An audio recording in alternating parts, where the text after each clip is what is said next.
Hi, my name is Ritika. Welcome back to my channel.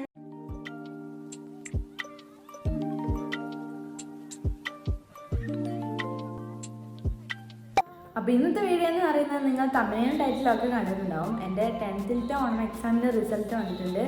അപ്പോൾ 10th ഇന്നലെയൊക്കെ ആയിട്ട് എന്നെ ആൻസർ ഷീറ്റ് കിട്ടിയിട്ടുണ്ടാവും. അപ്പോൾ നിങ്ങൾക്ക് എങ്ങനെയുണ്ട് മാർക്ക് എന്നുള്ളത് താഴെ കമൻറ്റ് ചെയ്യാം കേട്ടോ. അപ്പോൾ എനിക്ക് വന്നിട്ട് കുഴപ്പമില്ലാത്ത മാർക്കുണ്ട്. ഇതൊന്ന് പോരെ, 10th കുറച്ചും കൂടി ശ്രമിക്കണം. ഇനി 2 മാസം കൂടെ കഴിഞ്ഞാൽ ക്രിസ്മസ് എക്സാമാണ്. അപ്പോൾ ഇപ്പോഴേ പഠിച്ച് തുടങ്ങണം. അപ്പോൾ മാർക്കെന്ന് പറയുന്നത് കുഴപ്പമില്ല. അപ്പോൾ ഫസ്റ്റ് ഞാൻ പറയുകയാണെങ്കിൽ മലയാളമാണ്. മലയാളത്തിന് വന്നിട്ട് 40-ൽ 35 വരെയാണ് മാർക്ക് പോയെന്ന് പറയുന്നത്. അവസാനം 6 മാർക്കിൻ്റെ വരില്ല, അപ്പോൾ അതിന് സമയം കിട്ടത്തില്ല. അപ്പം അങ്ങനെ കുറച്ച് മാർക്ക് പോകും. അപ്പോൾ 35 വരെയാണ്. അടുത്ത് വന്നിട്ട് ഹിന്ദിയാണ്. ഹിന്ദിക്ക് കുഴപ്പമില്ല, ഞാൻ പ്രതീക്ഷിച്ചതിനെക്കാട്ടും ഉണ്ട്. ഞാൻ ഇത്ര പ്രതീക്ഷിച്ചില്ല. എന്നാലും മാർക്ക് പോയതെന്ന് പറയുന്നത് ടിപ്പണി അങ്ങനത്തെ ഡയറി ഒക്കെ സംഭവം ഉണ്ടല്ലോ, അതിന് സ്പെല്ലിംഗ് മിസ്റ്റേക്ക് കുറച്ച് വന്നിട്ടുണ്ട്. അപ്പം അങ്ങനെ പോയി. പിന്നെ പിരമിഡ് വന്നിട്ട് തെറ്റിയിട്ടുണ്ട് ഒരെണ്ണം. അപ്പം അങ്ങനെ മാർക്ക് പോയി. മാർക്ക് വന്നിട്ട് 40-ൽ 36-യാണ്. അപ്പോൾ അടുത്തെന്ന് പറയുന്നത് മലയാളം സെക്കൻഡാണ്. മലയാളം സെക്കൻഡ് ഫസ്റ്റ് പറഞ്ഞ പോലെ തന്നെ 40-ൽ 35-ലാണ്. രണ്ടിനും 1 മാർക്കാണ് കേട്ടോ. 35-ലാണ്. അടുത്ത് വന്നിട്ട് കെമിസ്ട്രി ആണ്. കെമിസ്ട്രി എന്ന് പറയുന്നത് നിങ്ങൾക്കറിയാം, ഒരു ദിവസമായിരുന്നു 2 പരീക്ഷ ഉണ്ടായിരുന്നത്. അപ്പോൾ രണ്ടും കൂടെ പഠിക്കാന്ന് വെച്ചാൽ കുറച്ച് ബുദ്ധിമുട്ടാണല്ലോ. അപ്പോൾ ഞാനാണെങ്കിൽ അങ്ങനെ വലിയ പഠിച്ചിട്ട് എല്ലാം പഠിപ്പിച്ച ദിവസം തന്നെ പഠിക്കുന്നൊരു കുട്ടിയാണ് അല്ല കേട്ടോ. തലേ ദിവസം ഇങ്ങനെ പഠിക്കുന്ന ഒരാളാണ്. അപ്പോൾ എനിക്കെന്ന് പറയുന്നത് കുറച്ച് ബുദ്ധിമുട്ടായിരുന്നു. എന്നാലും കുഴപ്പമില്ലാത്ത മാർക്കുണ്ട്.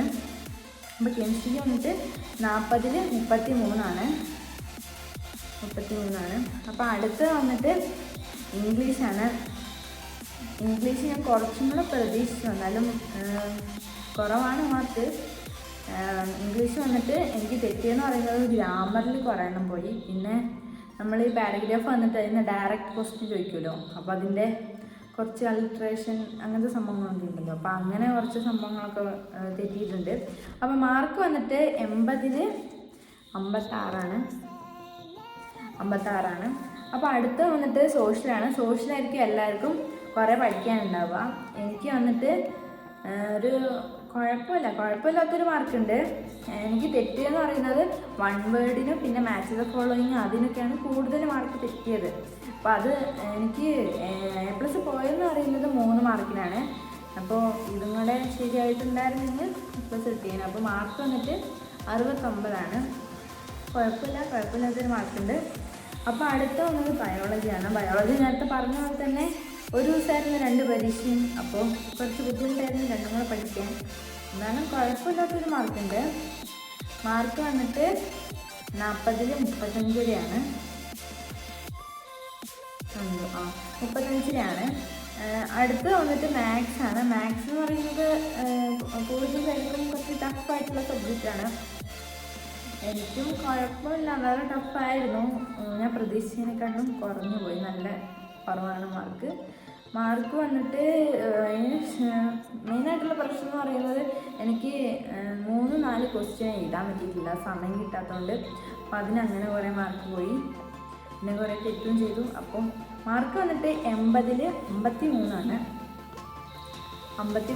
ഇതൊന്നും പോരെ ശരിക്കും. 10-ൽ കുറച്ചും കൂടി ഇമ്പ്രൂവ് ചെയ്യണം. മാത്സും ഇംഗ്ലീഷും അത്യാവശ്യം നന്നായിട്ട് ഹാർഡ് വർക്ക് ചെയ്തിട്ട് അടുത്ത പ്രാവശ്യം കുറച്ചും കൂടി നല്ല മാർക്ക് വേണം. അടുത്തതെന്ന് പറയുന്നത് ഫിസിക്സാണ്. ഫിസിക്സ് കുഴപ്പമില്ലായിരുന്നു, അത്യാവശ്യം ടഫായിരുന്നു. അപ്പോൾ മാർക്ക് വന്നിട്ട് 40-ൽ 35-ആണ്. അപ്പോൾ ഇതൊക്കെയാണ് എൻ്റെ ആൻസേഴ്സ്. അപ്പോൾ നിങ്ങളുടെ മാർക്ക് കമൻറ്റ് ചെയ്യുക. ആൻസേഴ്സ് അല്ല, എൻ്റെ മാർക്ക്. അപ്പോൾ നിങ്ങളുടെ മാർക്ക് താഴെ കമൻറ്റ് ചെയ്യാം കേട്ടോ. അപ്പോൾ ഇന്നത്തെ വീഡിയോ ഇതാണ്. അപ്പോൾ എല്ലാവർക്കും വീഡിയോ ഇഷ്ടപ്പെട്ടു എന്ന് വിചാരിക്കുന്നു. അടുത്ത വീഡിയോയിൽ തന്നെ ആയിരിക്കും. ബൈ.